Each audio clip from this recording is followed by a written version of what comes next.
Permettez-moi de vous souhaiter une très bonne année 2023, car nous sommes maintenant en 2023. On va oublier 2022, je crois que là-dessus on est tous d'accord. Alors, ce mois-ci, dans e-Bike News, Break, qui sort un très gros vélo. Attends Philippe, tu m'as fait venir parce que je vais faire une interview concernant e-Bike News. Ouais, je t'avais demandé. Et là tu fais ton édito comme si j'étais pas là. Qu'est-ce qui se passe? En plus tu as fait une annonce comme quoi il y aurait quelque chose de spécial pour ce mois-ci. C'est vrai. Donc voilà, qu'est-ce qui se passe? Je crois qu'on va lancer le générique et puis on va en parler. Allez, générique.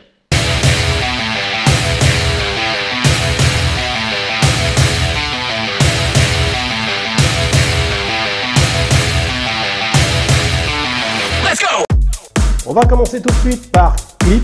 Clip, qui est un kit.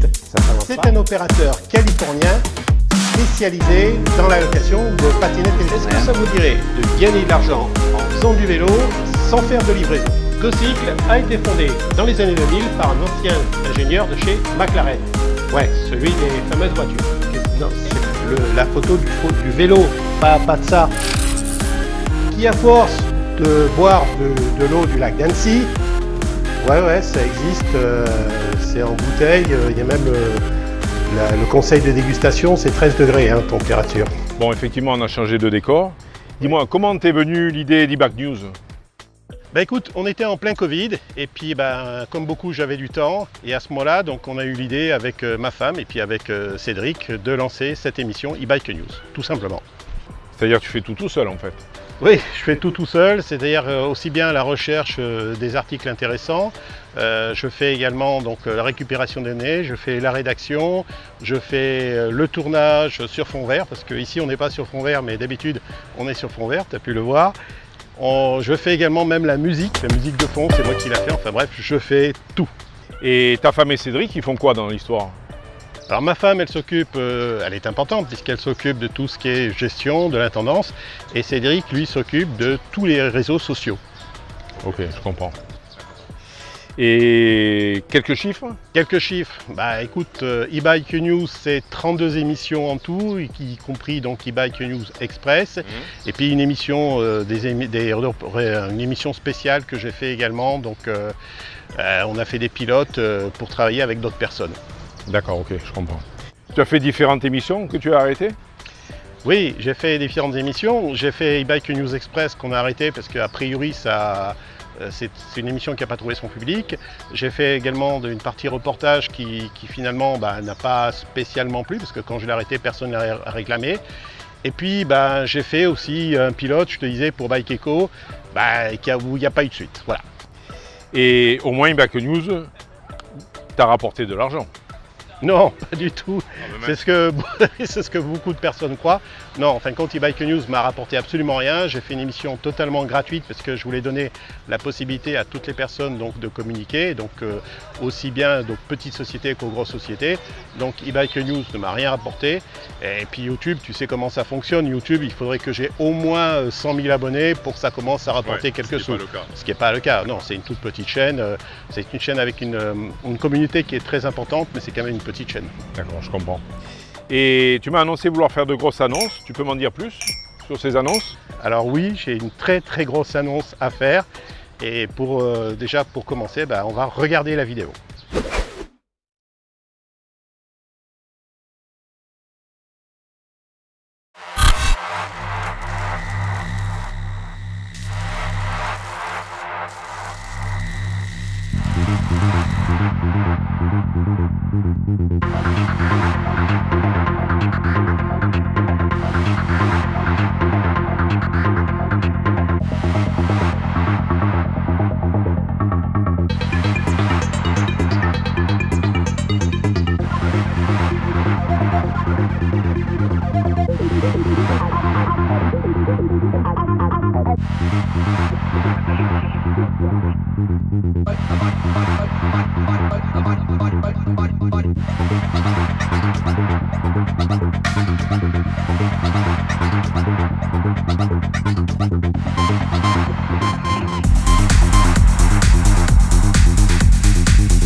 Ah oui, d'accord, je comprends, ça c'est du lourd. Hein. Effectivement, je comprends l'annonce que tu voulais faire. Ça fait 3 ans que je l'attends. Elle est pratiquement arrivée le jour de mon anniversaire. C'est ça. La boîte à vitesse, le boîtier de pédalier Effigear. Ça fait 3 ans que j'attends ce vélo. Alors, je vais t'expliquer. Bon, avec le Covid, tout a été retardé. C'est-à-dire que j'ai dû trouver un dessinateur industriel. J'ai dû trouver des nouveaux fournisseurs parce que certains ont disparu. Et voilà, il est là. Il est là, il est bien là. Il s'en va tout seul, celui-là. Du coup, tu as dû revoir ta stratégie peut-être. Au départ, quand ils ont annoncé le Covid, on a attendu, avec ma femme, on a attendu 6 mois. Je préfère, on a attendu 6 mois parce qu'on pensait que ça n'allait pas durer. Et quand on a vu que ça durait, du coup, ma femme, qui avait à l'époque, qui travaillait avec un chantier naval, a dit on va commencer à dessiner le cadre par un de mes dessinateurs. Donc elle m'a trouvé une personne qui a commencé à me dessiner le cadre. Et puis ensuite, on a continué, si tu préfères. Les dessins sont partis en Chine avec un dessinateur spécialisé et on a travaillé à distance. Mais c'était pas évident. Oui, j'imagine. En tout cas, c'est un beau bébé. Pourquoi tu as voulu faire un vélo avec autant de vitesse alors qu'il y a une assistance? Alors, figure-toi, quand je suis parti, quand j'ai fait mes 7000 km en France, ma plus grande angoisse, alors déjà j'étais sur un fat bike, donc un vélo qui colle à la route, et ma plus grande angoisse c'était de tomber en panne de batterie, parce que j'étais chargé, j'ai tout le matériel de camping, j'ai le matériel de prise de vue, oui. Et c'est vrai qu'à l'époque j'ai dit, putain, si je tombe en panne de batterie, je ne suis pas un sportif de haut niveau, j'allais être crevé. Et j'ai eu l'idée, j'ai dit, il faudrait qu'on trouve une solution, ça serait bien d'avoir un vélo qui soit aussi facile à pédaler avec ou sans vitesse. Ah, je commence à comprendre. Et là, j'ai rencontré David, donc de la société Effigear, qui fabrique une boîte mécanique, une boîte à vitesse. Il me l'a fait essayer. Et j'ai dit, ouais, ok, ça, c'est la solution. Ça permet effectivement de ne pas forcer plus sur les pédales. Oui. Et j'ai commencé à travailler donc sur ce vélo avec 63 vitesses. 63 vitesses parce que tu en as 9 dans la boîte à vitesse Effigear, dans la boîte mécanique, et puis tu en as 7 à l'arrière. Je préfère, tu as 7 pignons. Voilà. J'aurais pu en mettre qu'un seul, mais bon, du coup, j'ai mis un dérailleur avec 7 pignons parce que j'ai trouvé que c'était beaucoup mieux. En plus, lors des tests, on s'est aperçu qu'au niveau de la gestion, c'est très agréable, surtout sur un vélo électrique qui est plus lourd. Et puis, bien sûr, donc la boîte mécanique au milieu qui donne les 9 rapports. 9 rapports que tu peux passer, alors qu'à l'arrière, tu seras obligé de toute façon de pédaler pour passer tes rapports. Tu vois, ici, c'est simple, tu passes tes rapports à l'arrêt. À l'arrêt. Tu peux descendre ou monter à l'arrêt. Oui, c'est le top en quelque sorte. C'est le top, vraiment c'est le top. Très bien. Tu avais déjà la solution donc? Oui, du coup la solution technique, je l'avais déjà. Par contre, il fallait trouver le fabricant. Il n'y a pas beaucoup de fabricants qui fabriquent ce type de boîte. Aujourd'hui, j'en connais que 2. Hein. Je connais Effigear et puis Pignon. Donc ce type de boîte mécanique, j'en connais que 2. C'est vite vu. Oui, c'est vite vu, ok, effectivement.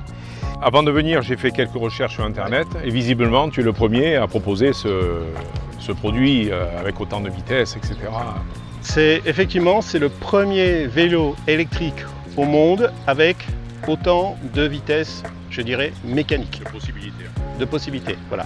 Et ça te permet d'avoir une souplesse qui est extraordinaire. On a pu faire des tests sur des pentes à 10%, donc ici il a fallu qu'on soit dans des garages pour faire, dans des parkings pour faire des tests. On a fait les tests avec assistance et sans assistance, et je peux te jurer que c'est aussi facile de monter avec ou sans. Simplement, quand tu as l'assistance, tu montes beaucoup plus vite. Bah oui, logique. Tu moulines pas. D'accord.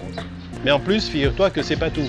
Car comme tu le sais, beaucoup d'objets sont ce qu'on appelle maintenant avec une obsolescence programmée. Voilà, ce que les gens veulent plus. Ce que les gens veulent plus, parce que c'est véritablement un vrai désastre au niveau écologique. Et un scandale. Et un scandale et au niveau économique évidemment, puisque tu es obligé de racheter donc quelque chose. Téléphone, machine à laver, tout. Tout à fait. Vis-à-vis de cette obsolescence programmée, qu'est-ce que tu proposes? Quel a été ton choix?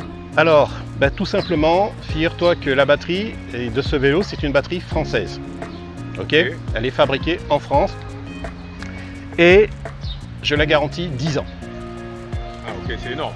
C'est énorme. Je crois que personne n'a fait ça jusqu'à présent. C'est-à-dire, tu dois être un des seuls ou un des voilà. rares. Quand tu achètes un junker, tu as un vélo qui a 63 vitesses, donc qui grimpe n'importe où, soyons clairs, une batterie de 48 volts de 15 ampères-heure, ce qui fait que tu as de l'autonomie malgré tout, et en plus, elle est garantie 10 ans. Oui, je me suis rendu compte que ce vélo allait proposer avec un système de vente un peu particulier. Oui. Qu'est-ce que tu entends par là? Alors, ça va un peu dans ma conception un peu de lutter contre la surconsommation, tout ça. C'est-à-dire que pour avoir ce vélo, d'abord tu dois aller sur le site internet, sur mon site, e-bike distribution, et ensuite tu vas remplir un questionnaire. Ça, c'est la première démarche qui est à faire. Okay. À la suite de ce questionnaire, tu vas recevoir un code. Et ce code va permettre d'avoir un tirage au sort. C'est-à-dire que le vélo, il sera à chaque coup tiré au sort. On te donnera la possibilité de l'acquérir, mais uniquement par tirage au sort. Ah bon, décidément, tu innoves sur tous les plans. Écoute, je ne sais pas si ça va plaire, mais en tout cas, oui, j'ai voulu innover de ce côté-là, de dire, ok, on produit la quantité nécessaire, et la quantité nécessaire, elle passe obligatoirement par un filtre. Alors, ça peut être un filtre argent. Ouais, je comprends. Si je mets le vélo à 7 000 ou à 10 000 euros, effectivement, il n'y a qu'une certaine tranche de la population qui va pouvoir se l'offrir. Ou c'est un filtre, comme j'ai décidé, par un tirage au sort. Ouais. Tu peux te faire aussi parrainer, parce qu'il y a une différence dans le tirage au sort si tu es parrainé ou pas. Ouais. Parce que chaque personne qui va acheter ce vélo deviendra un ambassadeur. D'accord. Donc il va présenter le vélo, il va en faire la communication, dire s'il en est content, etc. Et puis je vais leur envoyer des gens qui seront intéressés pour voir le vélo, pour le toucher, comme on dit. Ouais, ce qui prouve que tu es sûr de ton produit, que tu connais ton produit. Voilà. Et lorsque tu es parrainé par un ambassadeur, ton tirage au sort, en fin de compte, il se fait de manière automatique. D'accord, ok. Jusqu'à ce que tu aies ton vélo. Je comprends. Lorsque tu n'es pas parrainé, il va falloir renouveler ta demande, ton tirage au sort, il faudra la renouveler juste par un email. Tu n'as pas besoin de remplir le questionnaire à chaque coup, c'est juste donner ton nom, ton ancien numéro et on va le remettre en jeu chaque mois. Comme ça te permettra de fabriquer la quantité exactement. Ça me permet de fabriquer la quantité qui va être vendue. Et puis c'est vrai qu'un mois, tu n'es pas tiré au sort. Le mois suivant, tu peux avoir une cagag dans ton pays. On peut dire un petit problème et dire non, je préfère pas renouveler pour l'instant mon tir à l'achat. Et puis voilà, donc tu es libre. Dis-moi, c'est pas très courant comme système de vente. Tu penses que les gens vont accepter ce système ? Je ne sais pas du tout si les gens vont accepter. Tu sais, je suis un peu un vilain petit canard dans le domaine du vélo électrique. Et j'ai envie d'essayer, j'ai envie de proposer ça. Donc peut-être que les gens vont comprendre ma démarche, peut-être qu'ils ne vont pas comprendre. Oui, mais ta démarche a un côté logique. Voilà. Surproduire, jeter, etc. Tu produis un vélo de qualité et tu préfères faire des quantités raisonnables, mais un vélo au top. Moi, je préfère connaître mes clients, je préfère les appeler par leur prénom, je préfère rouler avec eux, ce qui est un très grand plaisir. Et je ne veux pas que mes clients, ça soit des numéros. Et j'ai entendu parler d'un vélo qui allait sur l'eau. C'est quoi cette histoire? Oui, alors ça, c'est autre chose. Ça n'a plus rien à voir avec ce vélo. Tout simplement, c'est une autre aventure qui se passe aujourd'hui ici au Vietnam. Ah, super. J'ai rencontré Julien, qui est en fin de compte le fils de l'inventeur, donc son père Antoine, qui est le fils de l'inventeur du vélo marine. Parce qu'en France, ça s'appelle le vélo marine. Il m'a contacté, il m'a dit écoute, est-ce que tu pourrais nous faire un vélo marine, nouvelle génération, tout ça. Donc j'ai dit ok. Et du coup, on s'est mis à travailler ensemble. Donc au Vietnam, ça va s'appeler le waterbike et tu pourras effectivement, rouler sur l'eau avec le waterbike.